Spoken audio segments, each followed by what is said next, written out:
저는 77년 1월 달에 동양통신 수습 기자 11기로 입사했습니다. 그래가지고 사회부에 거의 쭉 근무를 했는데, 그 해직 당시에는 그 시경 캡으로 좀 젊은 나이에 시경 캡이 됐었습니다. 그 해직 전에 12.6 바로 직전에. 그래가지고 해직 당할 때까지는 사회부에 주로 근무를 했었습니다. 예. 네, 저 김흥식 형하고 전 동양통신 11기 동기입니다. 같이 입사를 했고요. 입사한 후에 저는 이제 외신부, 그다음에 사회부도 이제 같이 경찰 기자 같이 했고요. 그 뒤에 경제부에 한 1년 남짓 근무를 하다가 해직 당시에는 외신부에서 근무를 할 때 해직이 된 거죠.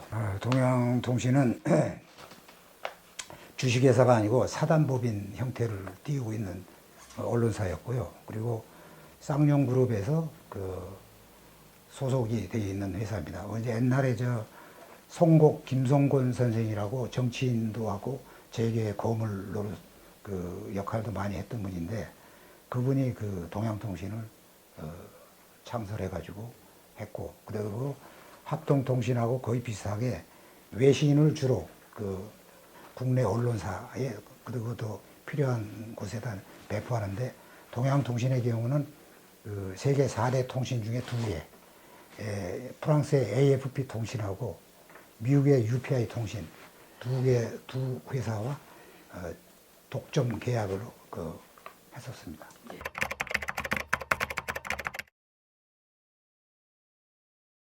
그 당시 강제 폐업 조치를 했는데, 여공들에 대해서 내쫓기 위해서 여성 근로자 한 170여 명이 그래가지고 신민당사에 가서 항의를 호소하러 갔고, 그 과정에 밤중에 경찰이 강제 진압을 하면서 한 명이 추락사하고 여러 기자들이 경찰한테 폭행을 당한 사건이 있었는데, 저희도 당연히 그 당시 저녁 때 밤에 취재를 다 했습니다. 완전히. 근데 기사를 썼지만은 아주 유감스럽게도 나가지가 않았습니다. 그래가지고 아침에 보니까 조간들은 일면 톱에 사진에 온통 실려 있고, 또 심지어는 저희하고의 경쟁사인 합동통신에서도 어느 정도 보도가 나갔더라고요. 근데 저희는 안 나가가지고 어떻게 한 거냐 깜짝 놀라가지고 젊은 기자들이 이렇게 해보니까 데스크에서 하던 연락을 받았는지 외부로부터 받았는지 기사를 내보낼 수 없다 해가지고 안 나간 겁니다. 예. 저희로서는 그 문제를 좀 심각하게 생각을 하고, 저희 11기 하고 12기, 13기들이 모여서 이 문제를 그냥 넘어갈 수는 없다 해가지고 성명서를 대자보로 붙이고, 그리고 바로 제작거부에 들어간 겁니다. 8월 14일부터.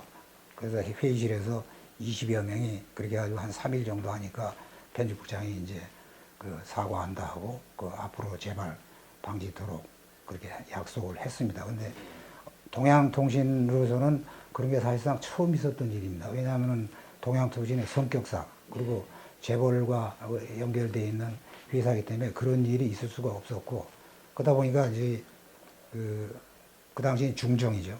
중정에 동양통신 출입 전임 출입자가 있거든요. 이 친구가 아마 상당히 저희에 대해서 아주 비판적인 그런 보고서를 올렸다는 걸로 알고 있습니다. 저희로서는 그 당시 그런 언론 일종의 투쟁이라고도 생각할 수 있는데, 그건 동양통신 입장에서는 처음으로 있었던 일이었던 겁니다. 거기서부터 사실상 저희들은 언론 기자의 자유, 취재 자유라든지 표현 이런 거를 시작했다고 그렇게 생각합니다.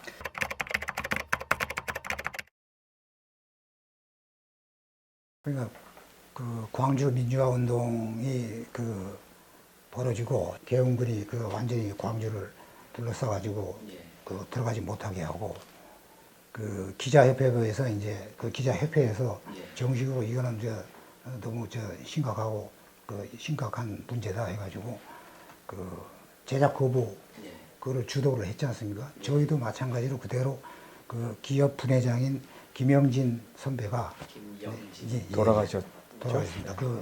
그분이 나서서 이제 우리도 이렇게 가만히 있을 수는 없지 않느냐 해가지고 19일, 20일 기자총회를 열었습니다. 5월 19일, 20일. 그리고 21일부터 제작 거부에 들어간 거죠. 예. 기자협회 차원에서 제작 거부하는데 저희도 동참을 했고요. 그다음에 그 조홍래 국장 그 연행됐을 때도 거기에 대한 항의를 단체적으로 표시를 했고, 그다음에 5.18 때는 더더구나 그 외신부에 제가 근무를 했었는데 그 국내에서 알려지지 않은 사실이 외신으로 시시각각 들어오지 않습니까? 그러면 그거를 원래는 제대로 보도를 해야 되죠. 예. 그런데 검열이 있다 보니까 그거를 그 제대로 정확하게 보도하지 못하는 그런 안타까움이 있었는데 외신부 기자들이 그래도 우리는 최선을 다해서 한번 그 국민 알 권리를 충족시키자 그런 노력들이 있었습니다만 그게 해결이 안 되니까 우리도 제작 거부에 동참을 하고 그렇게.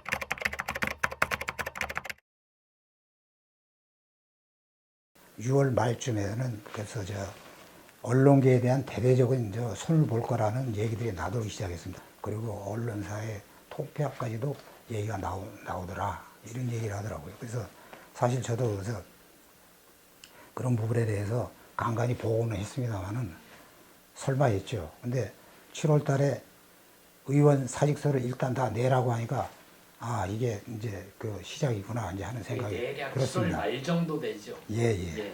그러니까 그 7월 전에, 말에 사직서를 냈죠. 사직서를 의원 사직서라는 걸 기자들한테 전부 다 내라고 그래가지고 예. 일단 다 냅니다. 내는데 사회부 차장이 네. 갑자기 오늘 그 일을 빨리 끝내고 오전 중으로 사무실로 들어왔으면 좋겠다. 그래서 아니 왜 여지껏 그런 일이 없었는데 무슨 일이냐. 좌우지간 나 정말 너 괴로워서 얘기 못하겠다. 좌우지간에 빨리 들어와라. 그래서 아니 그러면 혹시 그 해직과 관련된 거냐 그랬더니 난 말 못해 막 이러시더라고요.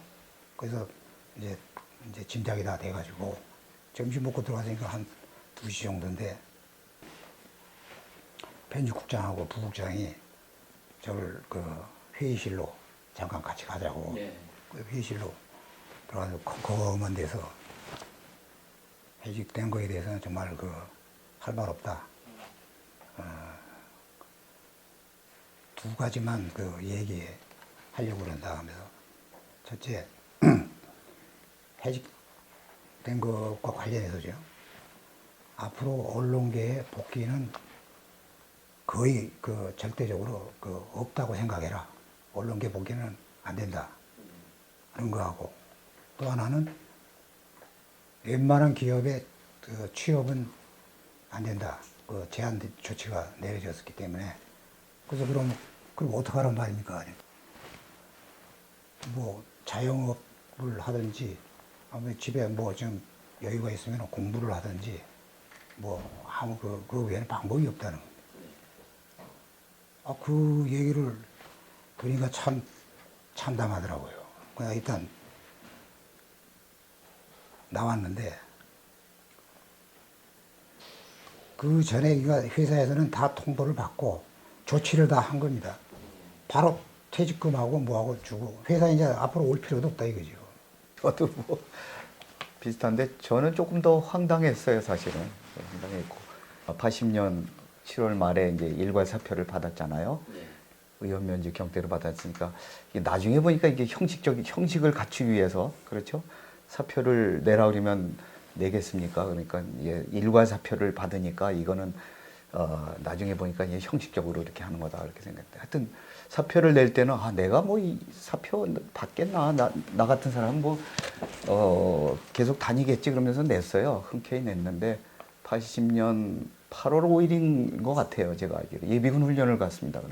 외신부에 근무하면서 예비군 훈련을 갔다 오니까 방이 붙어 있는 거예요, 회사에. 그래서 사람들이 옹기종기 모여 있어서 도대체 저게 뭐냐, 웬 방이냐, 뭐 웬 인사명령은 수시로 있는 거니까. 근데 거기 제 이름이 들어가 있고 김영 이름이 들어가 있는 겁니다. 그래서 졸지에 내가 해직이 됐구나. 근데 왜 해직이 됐는지 이제 그 뒤에 찾아본 거죠. 왜 내가 해직이 됐느냐 그랬더니 찾아보니까 그 이전 해에 YH 사건 때 우리가 제작 거부. 제작 거부하고 성명서 채택하고 그런 게 있었어요.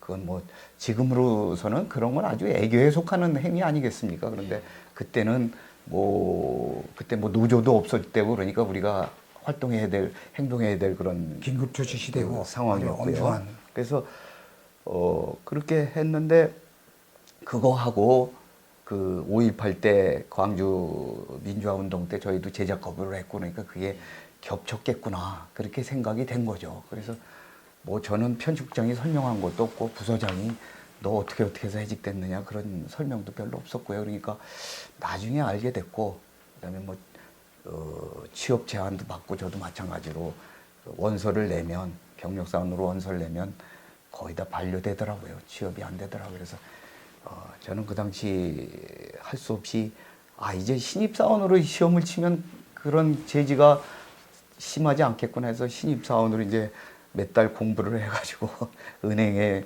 들어간 경험도 있고 그런데 그렇게 그 당시는 취업 제한이 있었고 그러고 저는 또 어떤 부서장 얘기가 6개월 후면 복직이 될 테니까 걱정하지 마라 그렇게 얘기를 하더라고요. 그래서 6개월 후면 들어오겠구나 그렇게 생각했더니 8년이라는 세월이 지나갈 줄은 몰랐던 거죠. 예.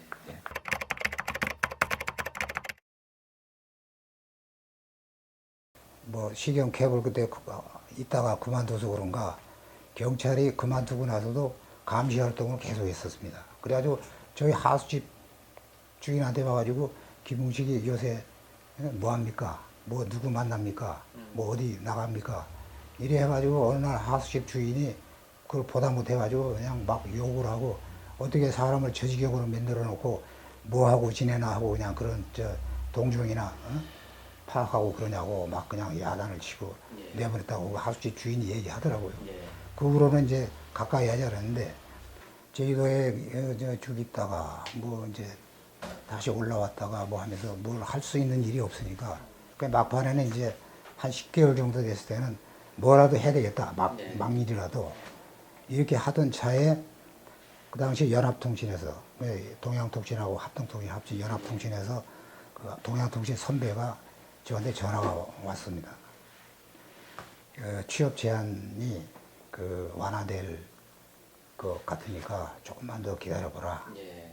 그러더니 이제 2달 후에 이제 그쪽 동양통신 선배들이 그래도 옛날 쌍용하고 연관이 있으니까 쌍용의 김석원 회장한테 예. 간곡히 얘기를 하고 이거 명세이 그래도 옛날에 동양통신이 시용 캡까지 한 사람인데 이게 지금 이렇게 1년째 그냥 아무것도 못하고 있으니 뭐라도 여기서 받아줘야 되지 않겠느냐 해서 김석원 회장이 저를 받아줘가지고 83년에 결혼을 했는데 예. 이문동에 청량리 동대문 이문동에 있다가 결혼해가지고 강서구 쪽에서 살게 됐는데 이렇게 신혼살림을 어느 날 회사에 와이프가 전화 와갖고 그냥 울면서 이거 어떻게 했으면 좋겠냐 해서 왜 그러냐 그러니 강서 경찰서 정보형사라고 그러면서 문 열라고 그래서 왜 그러냐 그랬더니 김웅식이 집 맞냐고 그래서 맞다고 그랬더니 아직 그 회사 다니는 거 정말 사실이냐 뭐냐 이거 파악하러 왔다는 거 아닙니까? 인수인계 이제 동대문 경찰서로부터 받아갔고 네. 그 얘기 듣고 제가 정말로 머리가 꼭지가 돌더라고요. 그래가지고 시경 공보계통의 책임자한테 바로 전화를 해가지고 너희들 정말 이런 식으로 하면은 내가 정말 무슨 일을 하는지 모른다. 어떻게 이렇게까지 할 수 있느냐. 그러니까 이제 조금 있다가 이제 그 사람이 조치를 다 취했다고 앞으로 절대로 방문하는 일 없을게 하겠다. 41년 전 일인데 자꾸 떠올려서 그거를 얘기하라고 그러시니까 근데 저도 사실은 해직되고 나서 그때 방송에 뭐라고 나오냐 그때 텔레비보다는 방송에 많이 나왔는데 이제 부패하고 무능한 기자를 예. 그 해직시켰다 이렇게 된 거 정관 아닙니까? 차원에서. 사회정화 차원에서. 그러니까 저는 이제 집이 김포에 이제 농사 짓는 시골인데 가보면 동네 사람들 앞에서 얼굴을 들기가 어려운 거예요. 저 부패하고 무능한 놈이 여기 왔구나. 서울 가서 뭐 떳떳하게 일하지 않고 저 뭘 잘못했길래 저러나 그런 손가락질하는 실제로 손가락질을 하는 게 아니라 손가락질을 하는 그런 기분이 들더라고요. 좁은 동네 아닙니까? 그렇죠. 그래서 서울에서 취업도 안 되고 그리고 동생 셋을 뒷바라지를 하고 있었는데 뭐 아버지가 이렇게 넉넉지도 않고 그래서 언론사 봉급이 많지는 않습니다만 뒷바라지를 해야 되니까 그러니까 이게 양쪽이 막힌 거예요. 이 명예스럽지도 않고 돈벌이도 안 되고 그렇다고 막노동하기도 그렇고 그래서 야 이거 세상 끝내야 되는가 보다 하고 제가 한번 제가 경찰 기자 할 때 이제 자살하는 한강에서 자살하는 이제 마포 경찰서 서대문 경찰서 출입했는데 그게 자살하는 사람이 많더라고요. 한강에 빠져 죽는 사람들 하는데 야 나도 한번 해보자 해가지고 저희 집이 연남동이었는데 거기서부터 행주산성까지 한번 걸어가 봤어요. 한번 장소가 어디나 한번 물에 빠져보자 했더니 그게 뭐 빠져 죽는 장소가 한강 다리 가운데라는 걸 나중에 알게 됐어요. 왜냐면 수심이 얕아가지고 빠지기도 원활치 않고 생주산성까지 갔는데 아유 이제 뭐 다시 한번 살아보자 그러고 8년을 이렇게 살아온 거죠.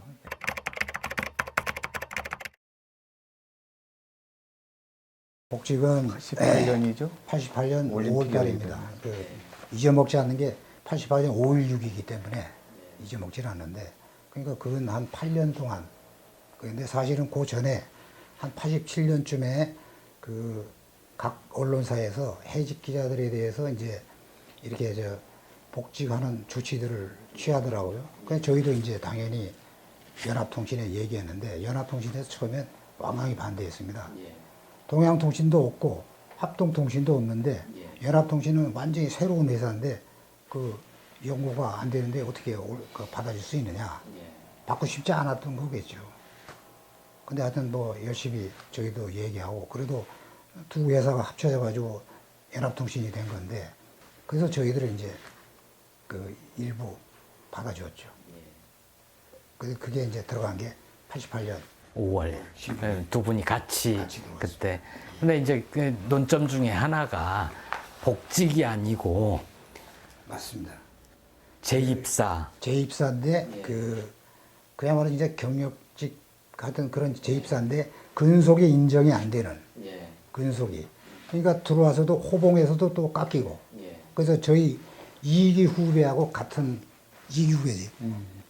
저희가 11기인데 예. 13기 후배하고 호봉에 갖게 되고 그다음에 근속이 없으니까 나중에 저희가 연합통신에서 임원을 했지만은 예. 그 전에 임원하기 전에 이제 퇴직을 하지 않습니까? 사원으로서 퇴직금이라는 게 이제 현격하게 차이가 있죠. 8년 지난 공백을 근속이 안 되니까 그 당시 퇴직금이라는 건 누진제였거든요. 누진도 안 되고 뭐하고 그런 면에서는 뭐 꽤 좀 서운한 그게 있었죠. 그러니까 그때 해직된 불이익이 계속된 거 아닙니까? 계속된 거죠. 예. 두 분은 그럼 이제 연합통신에서 정년퇴직을 하신 건가요? 정년 퇴직이 아니고 2003년 예. 5월 달에 임원이 된 겁니다. 예. 그 전에 그러니까 나이상으로는 예. 정년 퇴직은 아니고 예. 그래서 임원이 돼서 이유성 씨는 연합통신에 지금 연합뉴스입니다만은 예. 총무상무, 저는 편집상무 예. 뭐 이렇게 해서 근무를 하게 된 거죠. 3년간 근무를 한 거죠.